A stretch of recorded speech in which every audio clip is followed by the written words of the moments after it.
بسم الله الرحمن الرحيم نحمده ونصلي ونسلم على رسوله الكريم أما بعد يا رب صل وسلم دائما أبدا على حبيبك خير الخلق كلهم هو الذي ترجى شفاعته لكل هول من الأحوال مقتحم. دوسری فصل گزشتہ لوگوں میں آپ صلی اللہ علیہ وسلم کے فضائل ظاہر ہونے کے بیان میں ہے. یعنی اس فصل میں یہ بیان کیا گیا ہے کہ سرکار دو عالم صلی اللہ علیہ وسلم کی فضیلت، آپ کا مقام، آپ کا مرتبہ، آپ کا شرف، یہ پچھلی امتوں میں، پچھلے لوگوں میں بھی مختلف موقعوں پر ظاہر کیا گیا، جن میں سے پہلی روایت یہ ہے. امام حاکم رحمہ اللہ نے اپنی صحیح میں یہ روایت ذکر کی ہے کہ سیدنا آدم علیہ السلام نے سرکار دو عالم صلی اللہ علیہ وسلم کا نام نامی، اسم گرامی عرش پر لکھا دیکھا، اور اللہ تعالیٰ نے آدم علیہ السلام سے یہ فرمایا کہ اگر محمد صلی اللہ علیہ وسلم نہ ہوتے تو میں تمہیں پیدا نہ کرتا. فائدہ اس سے آپ صلی اللہ علیہ وسلم کی فضیلت کا اظہار آدم علیہ السلام کے سامنے ہوا. دوسری روایت میں ہے، حضرت عمر بن الخطاب رضی اللہ تعالیٰ عنہ سے روایت ہے کہ رسول اللہ صلی اللہ علیہ وسلم نے ارشاد فرمایا، جب آدم علیہ السلام سے خطا کا ارتکاب ہو گیا، گناہ کا نہیں بلکہ خطا کا، یعنی غلطی ہو گئی. غلطی وہ ہوتی ہے جو آدمی جان بوجھ کر نہیں کرتا، وہ اس سے کسی وجہ سے ہو جاتی ہے، وہ اس کو کرنا نہیں چاہ رہا ہوتا لیکن اس سے ہو جاتی ہے، یہ خطا ہوتی ہے. اور پھر یہ خطا بھی اجتہادی، یعنی جس میں آدمی اپنے خیال سے، اپنی دانست سے صحیح نتیجے تک پہنچنے کی کوشش کرے لیکن نہ پہنچ پائے، تو خطا اجتہادی ہوئی سیدنا آدم علیہ السلام سے، گناہ نہیں ہوا. اس کو کہیں مجازن گناہ کا لفظ کہہ دیا گیا ہو تو کہہ دیا، ورنہ اس کی حقیقت گناہ کی نہیں تھی. بہرحال جب آدم علیہ السلام سے خطا کا ارتکاب ہو گیا تو انہوں نے جناب باری تعالی میں عرض کیا، اے پروردگار، میں آپ سے بواسطہ محمد صلی اللہ علیہ وسلم کے درخواست کرتا ہوں کہ میری مغفرت ہی کر دیجئے. تو اللہ تعالیٰ نے ارشاد فرمایا کہ اے آدم، تم نے محمد صلی اللہ علیہ وسلم کو کیسے پہچانا، حالانکہ ابھی تک میں نے تو ان کو پیدا ہی نہیں کیا. عرض کیا کہ اے اللہ، میں نے اس طرح سے پہچانا کہ جب آپ نے مجھ کو اپنے ہاتھ سے پیدا کیا، دست قدرت سے پیدا کیا، اور اپنی عزت والی روح میرے اندر پھونکی، میں نے جو سر اٹھایا تو عرش کے پایوں پر لکھا ہوا تھا، لا الہ الا اللہ محمد الرسول اللہ صلی اللہ علیہ وسلم. تو مجھے معلوم ہو گیا کہ آپ نے اپنے نام پاک کے ساتھ ایسے ہی شخص کا نام ملایا ہوگا جو آپ کے نزدیک تمام مخلوق سے زیادہ پیارا ہوگا. حق تعالی سبحانہ نے فرمایا، اے آدم، تم سچے ہو، واقعے میں وہ میرے نزدیک تمام مخلوق سے زیادہ پیارے ہیں، اور جب تم نے ان کے واسطے سے مجھ سے درخواست کی ہے تو میں نے تمہاری مغفرت کر دی، اور اگر محمد صلی اللہ علیہ وسلم نہ ہوتے تو میں تم کو بھی پیدا نہ کرتا. اس کو امام بیہقی رحمہ اللہ نے اپنی کتاب دلائل النبوہ میں حضرت عبد الرحمن بن زید بن اسلم کی روایت سے روایت کیا ہے، اور کہا کہ اس کے ساتھ عبد الرحمن منفرد ہیں، اور اس کو امام حاکم نے بھی روایت کیا ہے اور اس کو صحیح روایت قرار دیا ہے، اور امام طبرانی نے بھی اس کو ذکر کیا ہے. اور اس میں یہ اضافہ بھی ہے کہ اللہ تعالیٰ نے آدم علیہ السلام سے یہ بھی فرمایا کہ کہ وہ ہستی تمہاری اولاد میں سب انبیاء سے آخری نبی ہے۔ تیسری روایت امام ابن جوزی رحمہ اللہ نے اپنی کتاب سلوۃ الاحزان میں ذکر کیا کہ آدم علیہ السلام نے جب اماں حوا سے قربت چاہی تو انہوں نے مہر طلب کیا۔ آدم علیہ السلام نے دعا کی کہ اے رب میں ان کو مہر میں کیا چیز دوں؟ ارشاد ہوا اے آدم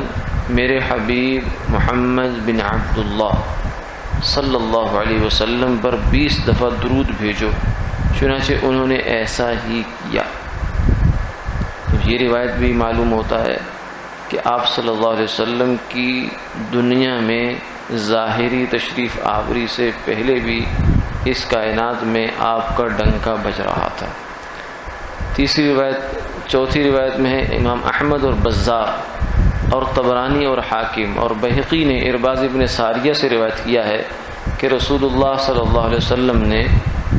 فرمایا کہ میں اپنے باپ ابراہیم علیہ السلام کی دعا کا مصداق ہوں اور عیسیٰ علیہ السلام کی بشارت ہوں۔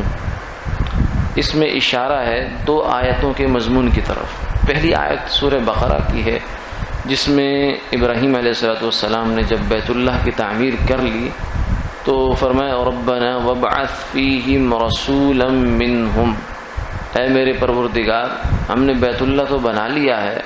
مگر اس گھر کو آباد کرنے والی بھی کوئی ہستی بھیجیے اور یہ اس کے اوصاف ہوں گے، یہ والی ہستی بھیج دیجیے۔ تو آپ نے فرمایا کہ میرا وجود اور اس دنیا میں میرا تشریف لانا یہ دعائے خلیل ہے اور میں سیدنا عیسیٰ علیہ السلام کی بشارت ہوں۔ انجیل عبرانی زبان کا لفظ ہے جس کا معنی بشارت ہے، تو انجیل اصل میں سرکار دو عالم صلی اللہ علیہ وسلم کی بشارت تھی کہ عیسیٰ علیہ السلام نے آنے والی نسلوں کو یہ بتایا کہ میں جا رہا ہوں اور میرا جانا ہی تمہارے لیے اچھا ہے، کیونکہ میں جاؤں گا تو وہ آئے گا جس کے ہاتھ میں جو ہے وہ آتشین شریعت ہے اور جو قدسیوں کے ساتھ ہوگا، یعنی آپ صلی اللہ علیہ وسلم کے مختلف احوال و اوصاف انہوں نے بیان فرما کر جو ہے خوشخبری دی۔ اسی کو قرآن پاک میں یوں بیان کیا گیا کہ عیسیٰ علیہ السلام نے یہ فرمایا اے بنی اسرائیل میں تمہاری جانب اللہ کا رسول بن کر آیا ہوں اور میں تصدیق کرنے والا ہوں ان تمام اس وحی کی جو مجھ سے پہلے تورات کی صورت میں موجود ہے، اور میں خوشخبری دینے والا ہوں، اچھی خبر سنانے کے لیے آیا ہوں اس رسول کی جو میرے بعد آئیں گے جن کا نام احمد ہوگا۔ یہ سیدنا عیسیٰ علیہ السلام نے خوشخبری دی۔ 5ویں روایت مشکات میں بخاری شریف سے بروایت عبداللہ بن عمر بن عاص مروی ہے کہ تورات میں یعنی گزشتہ کتابوں میں یجدونہ مکتوبا عندہم فی التوراۃ والانجیل، فرمایا کہ یہ اس کو آپ صلی اللہ علیہ وسلم کے اوصاف کو یہودی تورات اور انجیل میں پاتے تھے، لیکن پھر انہوں نے رفتہ اس میں تبدیلیاں اور تحریف کرنا شروع کی، اور یہ خود آپ صلی اللہ علیہ وسلم کو ایسے پہچانتے تھے جیسے آدمی اپنی سگی اولاد کو پہچانا کرتا۔ بہرحال اسی روایت عبداللہ بن عمر بن عاص فرماتے ہیں کہ تورات میں سرکار دو عالم صلی اللہ علیہ وسلم کی یہ صفت لکھی تھی اے پیغمبر ہم نے آپ کو بھیجا امت کے حال کا گواہ بنا کر، یعنی بشارت دینے والا اور ڈرانے والا اور امیین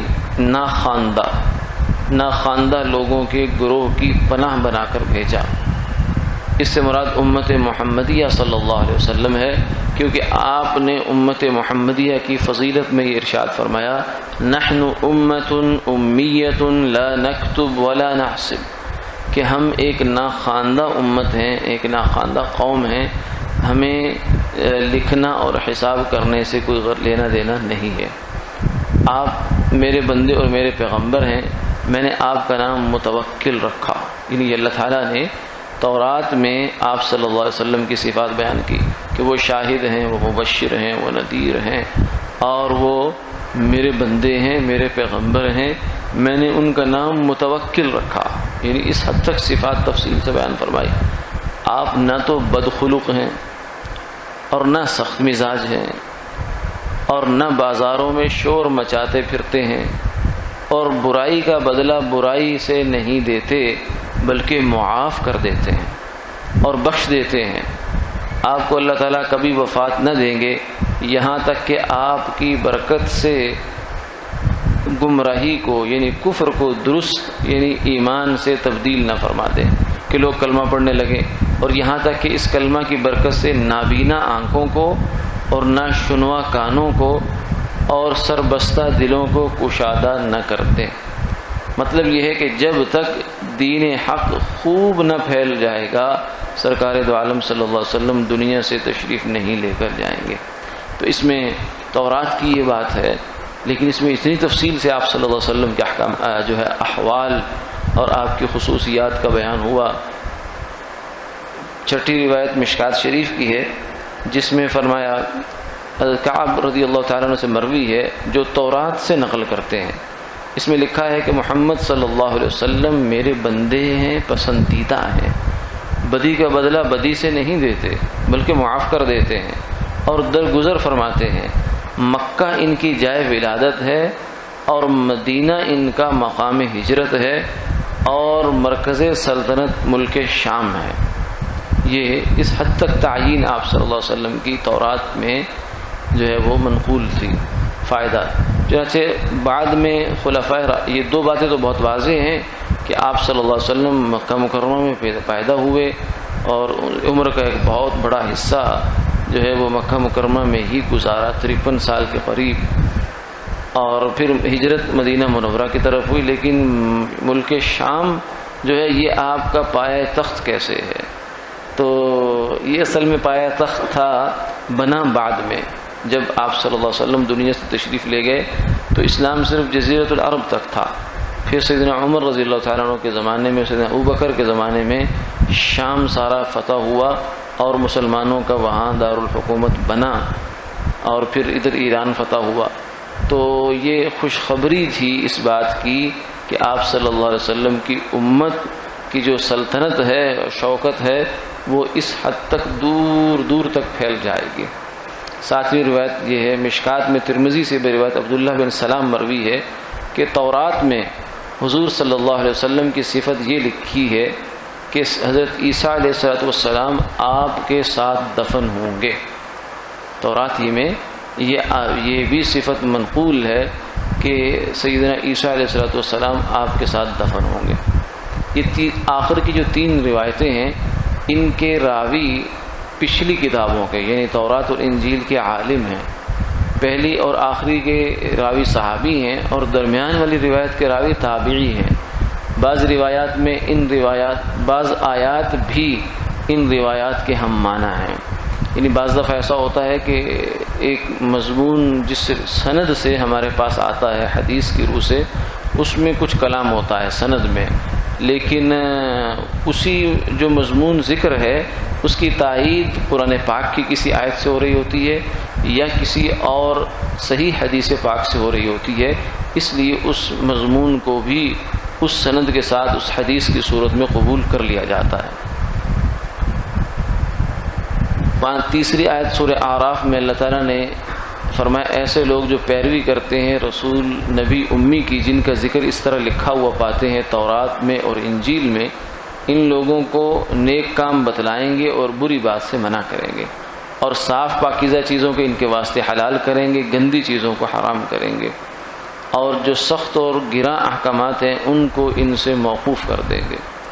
آپ صلی اللہ علیہ وسلم کی یہ سب صفات تورات اور انجیل میں اسی طرح سے موجود ہیں جسے قرآن پاک نے ذکر کیا.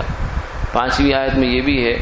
کہ اللہ تعالیٰ نے فرمایا جب اہل کتاب کے پاس ان کے علوم حاصلہ کی تصدیق کرنے والی کتاب آ گئی، یعنی جو یہود و نصارہ تھے ان کے پاس جو کچھ بھی تھا قرآن پاک نے اس کی تصدیق کر دی کہ یہ دین برحق ہے. اور لوگ آپ صلی اللہ علیہ وسلم کے آنے سے پہلے وَكَانُوا مِن قَبْلُ يَسْتَفْتِحُونَ عَلَى الَّذِينَ كَفَرُوا، آپ صلی اللہ علیہ وسلم کا نام نامی نہ صرف یہ کہ آپ کو یہودی جانتے پہچانتے تھے، بلکہ ان کو جب کبھی کوئی مشکل پیش آتی، کوئی جنگ وغیرہ کا موقع آتا، تو جو خاص الخاص دعا ہوتی تھی وہ سرکار دو عالم صلی اللہ علیہ وسلم کے وسیلے سے مانگا کرتے تھے، اور آپ صلی اللہ علیہ وسلم کے توسل سے فتح کی دعائیں کیا کرتے تھے، یا یہ کہ آپ کی خبر بعثت ان کو ظاہر کیا کرتے تھے۔ سو جب ان کے پاس جانی پہچانی چیز پہنچی، یعنی آپ قرآن اور صاحب قرآن، یہ جب آگے یہودیوں کے پاس تو وہ اس کے منکر ہو گئے۔ تو بہرحال مقصد یہ ہے کہ آپ صلی اللہ علیہ وسلم کا نبی ہونا، پھر نبی الانبیاء ہونا، خاتم الانبیاء ہونا، اور آپ کا اللہ کا انتہائی برگزیدہ بندہ اور پیغمبر ہونا، یہ وہ باتیں ہیں جو صرف آپ کی زندگی میں ظاہر نہیں ہوئی، بلکہ آپ کے دنیا میں تشریف لانے سے بہت پہلے اللہ نے ان کا ظہور فرما دیا۔ قصیدہ بردہ میں ہے، فاق النبیین فی خلق وفی خلق ولم یدانوہ فی علم ولا کرام۔ وہ تمام نبیوں سے اپنی ظاہری خلقت میں اور اخلاق میں، دونوں چیزوں میں انبیاء علیہ السلام سے بہت بلند ہیں، اور علم میں، اخلاق میں، شرافت میں، کرم میں، فضل میں کوئی ان کا ہمسر نہیں ہے۔ وَكُلُّهُم مِّن رَّسُولِ اللَّهِ مُلْتَمِسٌ غَرْقًا مِّنَ الْبَحْرِ أَوْ رَشْفًا مِّنَ الدِّيَمِ۔ یہ تمام کے تمام جتنے بھی رسول ہیں وہ رسول اللہ صلی اللہ علیہ وسلم سے طالب ایک کف دست یعنی چلو کے ہیں آپ کے دریائے معرفت سے، یا ایک دفعہ ایک قطرے کے ہیں، یعنی جتنے بھی نبی ہیں ان کی نبوت کا اصل منبع اور سرچشمہ وہ سرکار دو عالم صلی اللہ علیہ وسلم کی ذات واقف۔ وواقفون لدیہ عند حدہم من نقطۃ العلم او من شکرۃ الحکم۔ اور آپ کے علم کے بارہائے بسیار بار ہمیشہ برسنے والے سے، اور تمام انبیاء علیہ السلام آپ کے حضور میں اپنی حد اور مرتبہ کے موافق کھڑے ہیں، یعنی آپ صلی اللہ علیہ وسلم کے جو ہیں وہ نہ صرف یہ کہ ہمارے نبی ہیں بلکہ وہ نبی الانبیاء بھی ہیں۔ معراج کی رات میں اللہ رب العزت نے اس کا اظہار بالکل واضح انداز میں فرما دیا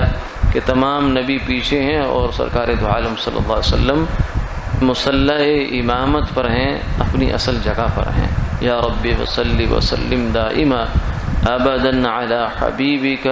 خیر الخلق کلہم، وآخر دعوانا الحمد للہ رب العالمین۔